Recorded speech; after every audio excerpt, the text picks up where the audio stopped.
Jared Polin, FroKnowsPhoto.com, and I was wrong about the R1.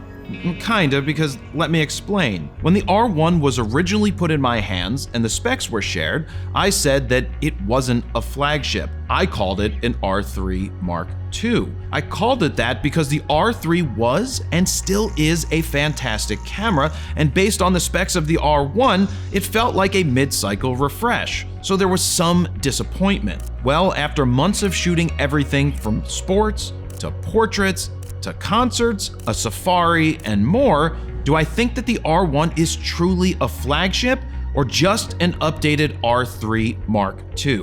Well, let's find out in this real-world review. Now, before we get too far, here's a quick outline of what you can expect from this video. The focus of this is going to be on the R1 as a stills camera. Now, I haven't intentionally shot video with this camera just yet, though I've accidentally hit the record button a few times, but the focus is still going to be on stills. Now, how's it handle in the real world? The battery life, autofocus, image quality, and should you upgrade from the R3 if you already have one, or if you're trying to decide between the R3 and an R1, which one should you get, as well as much, much more. So buckle up, there's a ton to get to. Moving on to the top level specs before breaking down the most important stuff. Let's just say that it's an R3, but with some minor updates. I kid, or do I? The truth is, on paper, the updates seem nominal, thus why I originally called it an R3 Mark II when it was announced. But once in your hands in the real world, the updates you first thought were small turn out to be fairly large. Revolutionary? No. Evolutionary and worthwhile? For sure. We've got a brand new stacked 24 megapixel BSI sensor capable of shooting at up to 40 frames per second with pre-capture, the same readout speed, if not better than a mechanical shutter, Digic accelerator processor that powers the dual pixel intelligent AF, giving you the best, and I mean best, autofocus I've ever seen in any camera. New slightly larger but better laid out flagship body with a 3-inch vari-angle touchscreen, huge and bright EVF, 2 CF Express B slots, and much more. And though I won't be getting into video, it does shoot 6K 60p and 4K 120 10-bit internally. Now, I know I didn't mention every single spec because if I did that, this would probably turn into a 3-hour video, and no one wants that, especially my editors. Let's hit on the R1's body. When I first held the R1, I hated the feel. I asked, why is it so much bigger than the R3? And the answer was, well, it's a flagship camera, meaning all Canon flagships have been these big, beefy bodies built like tanks, kind of like me, and this one is no exception. Now, I personally felt like the R3 was one of the best feeling cameras in my hands ever. It was smaller than a traditional flagship, but lighter than cameras half its size. The buttons were easy to get to and operate and just felt great in the hands. The R1, on the other hand, enlarged the body, making it wider, slightly taller, and a little bit heavier. I didn't understand why they went bigger. Well, guess what? I was wrong about the body. It now feels great in the hands, and when I grab an R3 these days, it feels squashed, as in the buttons are too close together and too compact, and overall, for a camera that seems big, it's surprisingly light and extremely well thought out. I've said it for years. From a still standpoint, the flip to the side screen is horrible. It's horrible because you can't get your horizons and lines straight. It's a process to flip up and or down, and it's just not practical. Sony, with the A1 II and the A9 III, gets it right. It's the best of all worlds. It can flip out and rotate vari-angle style, or it can flip up or down perfectly. I'm not someone who relies on going above my head or super low often, but when you need it, you want what Sony has and not what Canon offers. Now, hopefully this is something that they learn from now and address in the future. The R1's electronic viewfinder is bright, crisp, clear, and massive. It's a joy to put that thing up to your eye and view the world through it. Now, I know Sony markets their EVFs as like looking through a window. Now, they're good, but the one in the R1 is great. But what about the improved eye control AF? One word: useless. No, I should add useless for me, as most situations I find myself in, the AF goes exactly where I want it to go, which means I don't need to use the eye tracking. Now, the eye tracking does work when you take the time to set it up, and I could see it being useful in some situations, but it's not a defining factor for me, but maybe for you it comes in handy. Like every other flagship on the market except for Sony's, the battery grip and vertical shutter release is built in. Whether you're shooting horizontally or vertically, all the important dials and buttons are right where you need them to be. The buttons feel sturdy and tactile, and even more refined from the ones found in the R3. And they even light up in the dark, so you don't need to break out your cell phone light any longer. Canon also designed a new flip-open door on the side for access to 2 CF Express B card slots. No longer are we stuck with just one SD card slot and one CF Express B slot like in the R3. You now have a full HDMI port opposed to a micro one, which only really matters for those who are shooting video. All in all, the body might be big, but it doesn't feel out of balance or overwhelming in my hands. Now, of course, that's depending on the size of your hands. On top of that, if you're someone who wears gloves when you shoot, the extra real estate will come in handy, as you can now reach buttons much easier than with the R3. Now, if you want smaller, more compact, and lighter, you're probably going to take a look at a Sony, because those are smaller and more compact. But at the end of the day, the R1 is built like a tank, once again like me, but feels sporty enough in the hands. Speed. This camera is built for speed. Whether it's frames per second or autofocus, it checks the boxes that a flagship must have. Now, before you Sony fan people go running for the comment section to tell me that the R1 only shoots at 40 frames per second RAW and the 24 megapixel A9 III shoots up to 120 RAW, I'm well aware of that fact. Thank you for your concern, because as we know, the A9 III sports a global shutter sensor, which allows it to shoot so fast, but it sacrifices quality for that speed. Now, Canon didn't go with a global shutter sensor this time for reasons that I can only imagine had to do with image quality not being up to their standards just yet. Now that all of that is out of the way, 40 frames per second is fast. But Jared, didn't the R3 allow you to capture up to 195 frames per second equivalent when shooting RAW? Why, yes. Yes, it did. It wasn't perfect, as it locked on focus on the first shot, but it did it. The R1 tops out at 40 frames per second, period, and I don't know why this flagship doesn't at least have something that the R3 already had. Now, if you find that 40 frames per second is too much, you do have the ability to dial down your top speed to 30, 20, 15, 12, 10, 7.5, and slower if you'd like. On a quick side note, it's worth mentioning that the R1 captures 14-bit RAW files even when you shoot at 40 frames per second with pre-capture on. So it's always 14-bit RAW files. I hope you're enjoying this long-form review of the Canon EOS R1. I get a lot of questions about how can we support the free content that you make. Well, one of those ways is by supporting our presets, which I'm going to show you FroPack 4 in action right now, starting with Blues Clues, followed by Brooklyn. We have C41, Copper Tone, High C, Kaleidoscope, which looks awesome, Saltwater Taffy, Thick, Tintype, and Wet Hot American Summer. But I want to show you one from FroPack 1 called Silvertide. Check this out.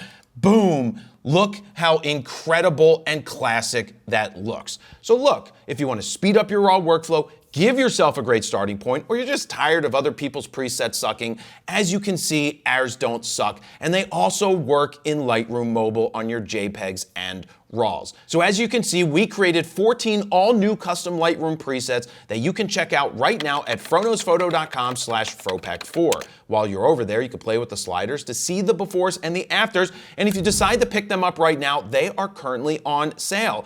Or you can grab the Grand Slam bundle that includes FroPack 1, 2, 3, and 4, and of course, Silvertide, and you can save even more. This is the best way to support the free content that we continue to put out. Now, let's get back to the review. Unlike the R3 and just like the R5 Mark II, Canon implemented pre-capture for up to a half a second. Now that means when you press the shutter button halfway down, the camera is buffering photos. If you release your finger without fully pressing and shooting an image, those buffering images get cleared and are gone. But if you pre-capture without releasing your finger from the shutter and press the shutter to take images, those buffered images will now be saved to your card along with any of the photos you take after that. Pre-capture is one of the most innovative features ever in a camera.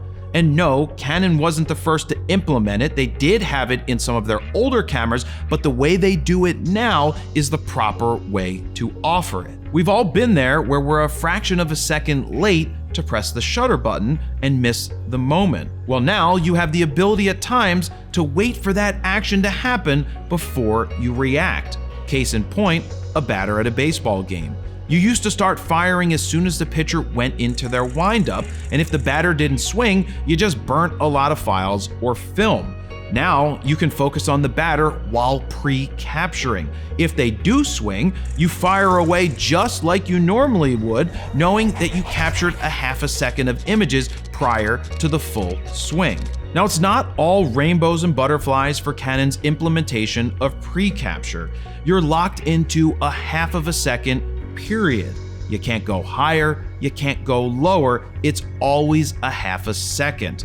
With Sony, you can dial in anywhere from a full second of pre-capture down to 1/300th of a second with the A1 II. You can also activate or deactivate pre-capture with one press of a mapped out button with the Sony. For some reason, Canon thought it would be best for you to have to complete at least 3 movements to deactivate pre-capture. This has led me to wasting so many shots when pre-capture isn't actually needed, but I didn't want to stop shooting to dive into the menu to turn it off. Now this seems to just be an oversight from Canon, as you can one button activate and deactivate action priority mode. I expect one button activate and deactivate to be added in a firmware update, and if they don't do it, I'll probably be pretty upset and complain even more. The other issue I'm having with pre-capture and 40 frames per second is I'm coming home with way too many images. If you pre-focus for a half a second and only take 2 photos at 40 frames per second, you're ending up with 22 files. These files start adding up quick, and it's how I shoot, and I'm not proud of it. 9,000 plus photos at a concert recently, 9,000, and over 40,000 while on safari in Kenya. I'm still trying to figure out the best solution for me when it comes to frames per second and pre-capture. Right now, it's a balancing act that I have to figure out. Can you outrun the buffer? Sure, if you have pre-capture on and you're hammering the shutter for 5 or more seconds when shooting RAW.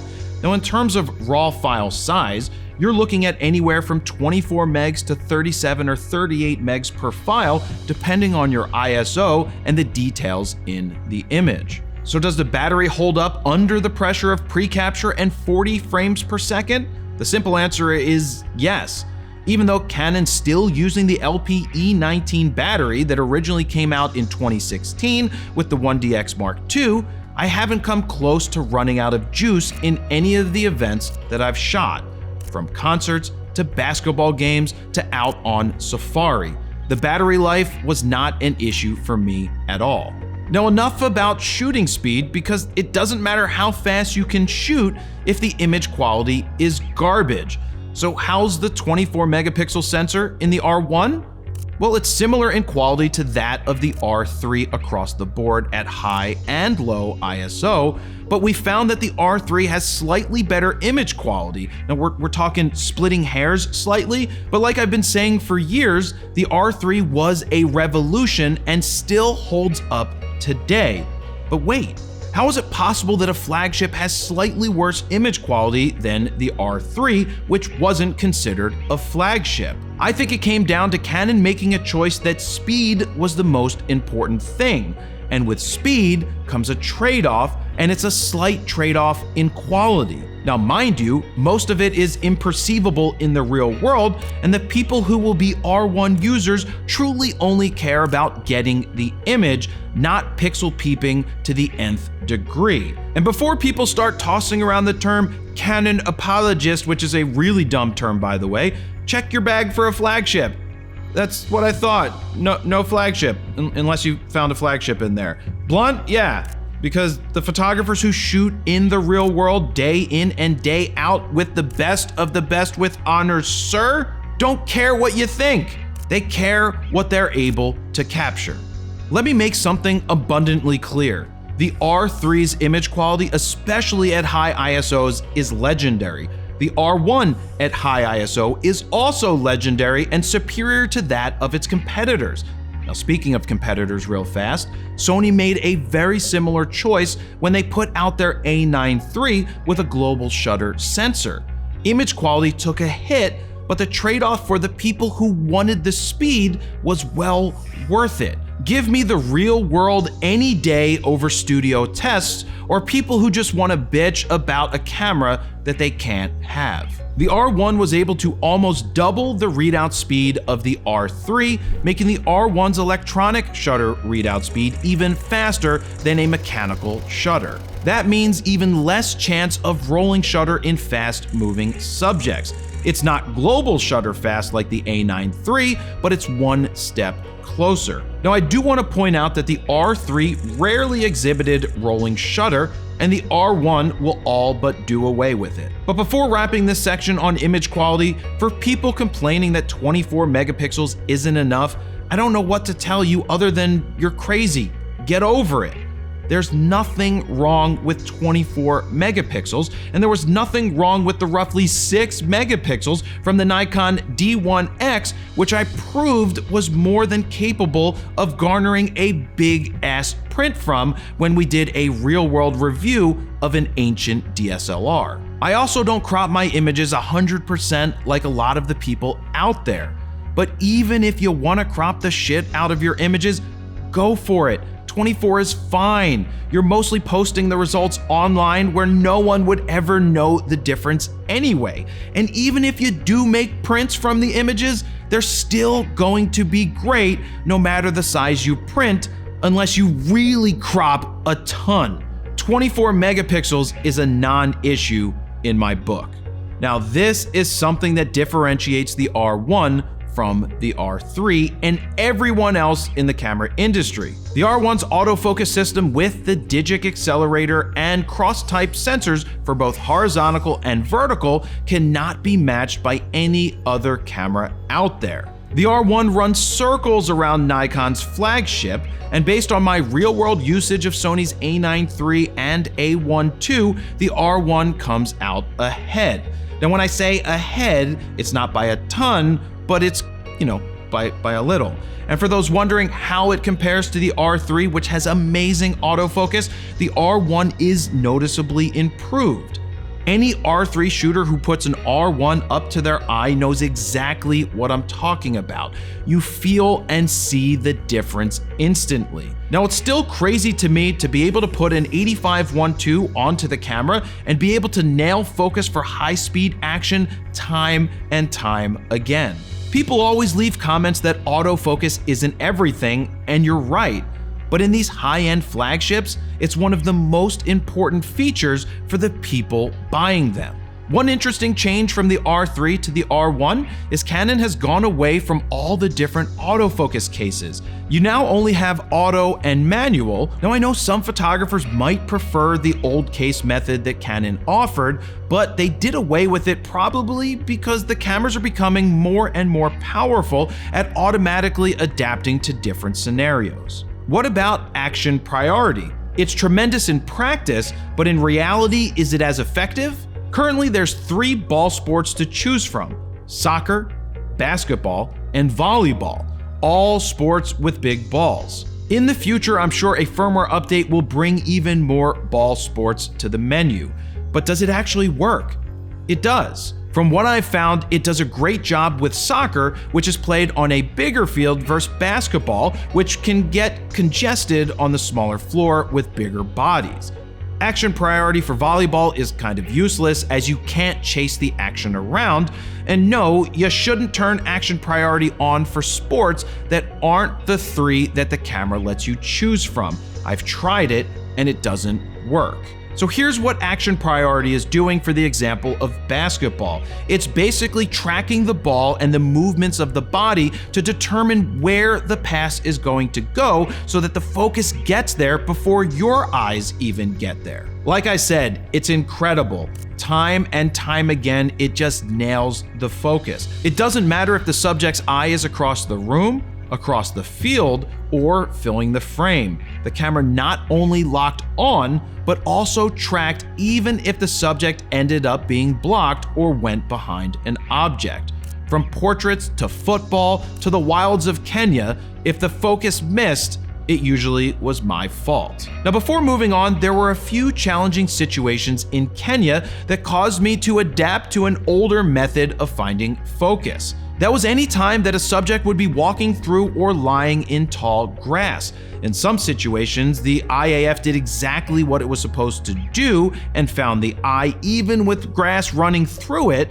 In other tougher situations, I had to switch back to single point AF and turn off subject recognition. Now, this was a rare situation, but it's important to give you the workaround if you ever find yourself in a similar bind. Another example is a golfer hitting a ball out of the bunker.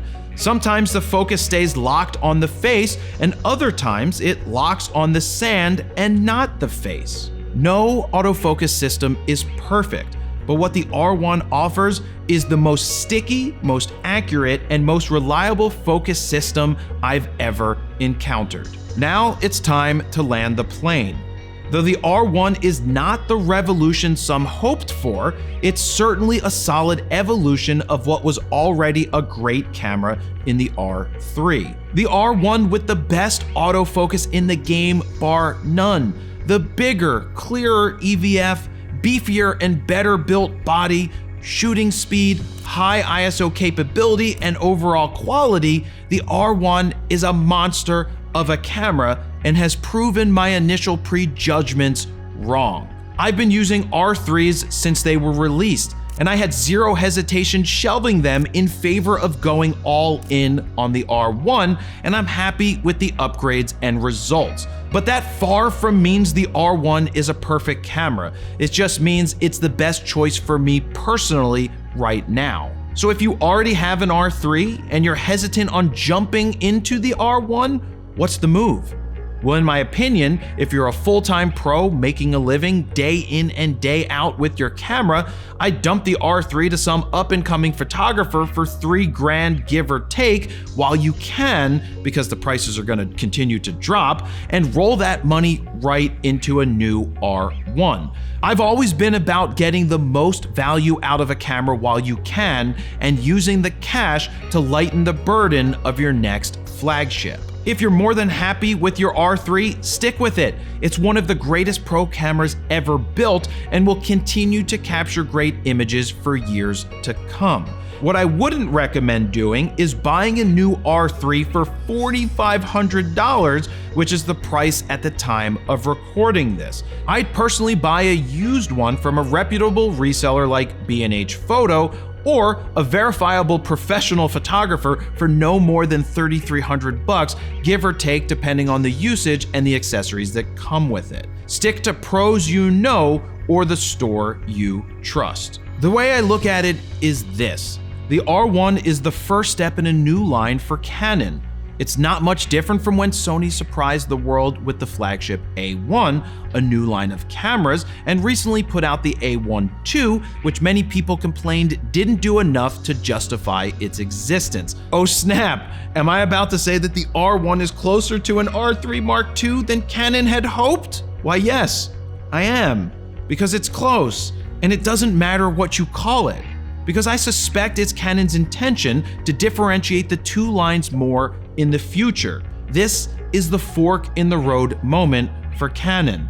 The R3 line will take on one role, and the R1 line will take on another. Now, at least that's my guess.